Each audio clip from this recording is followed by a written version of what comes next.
జనాల్ని రెచ్చగొట్టి అది పనిగా పేటీఎం బ్యాచ్లకు డబ్బులు ఇచ్చి ఇంట్లో ఆడవాళ్ళ మీద బూతులు తిట్టించడం, ఇవన్నీ కూడా జగన్మోహన్ రెడ్డి స్వయం కుర్బాదం అని చెప్పుకోవాలి. ఈరోజు ఓటమికి కారణం సొంత బాబాయిని కూడా ఆస్తి కోసం తన భార్య భారతీరెడ్డి ప్రోత్సాహంతో అవినాష్ రెడ్డి సహాయంతో సొంత బాబాయ్ వివేకానంద రెడ్డిని వెనక ముందు కూడా చూసుకోకుండా సొంత రక్తం కూడా తెలియకుండా చంపేసి ఆ రక్తాన్ని దగ్గరుండి చూడడం, సొంత చెల్లి షర్మిల గారు అంత కష్టపడి తను పార్టీ కోసం ఆయన జైల్లో ఉంటే గురువుగారు ఏమన్నో ఆవిడకి ఎటువంటి పదవి ఇవ్వకుండా ఒక మహిళను చూడకుండా ఆవిడని ఇష్టారాజ్యంగా తిట్టి ఏరే వాళ్ళకు డబ్బులు ఇచ్చి ఆ బెదిరించడం, ఇంకొక చెల్లి సునీత గారు కూడా చేస్తున్నా కూడా ఆవిడని కూడా బెదిరించడం, సొంత అమ్మ అంటే 5 సంవత్సరాల క్రితం ఫస్ట్ కత్తిపోటు, రెండోది వచ్చేసి గొడ్డలతో నరకడం.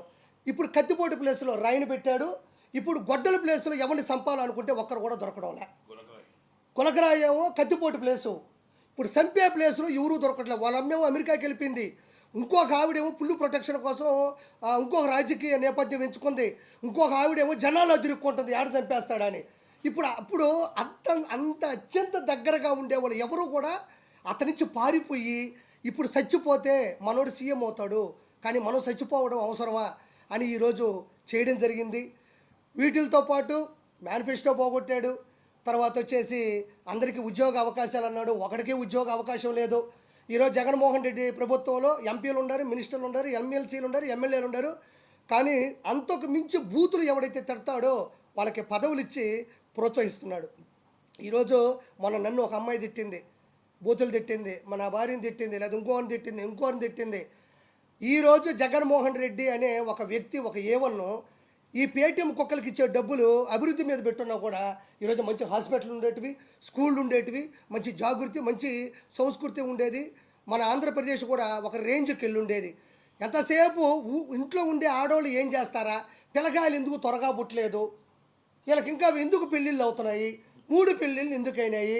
ఈరోజు పవన్ కళ్యాణ్ గారికి 3 పెళ్ళిళ్ళు అంటున్నావు, దానివల్ల సమాజానికి ఇబ్బంది లేదు, వాళ్ళ కుటుంబానికి ఇబ్బంది లేదు.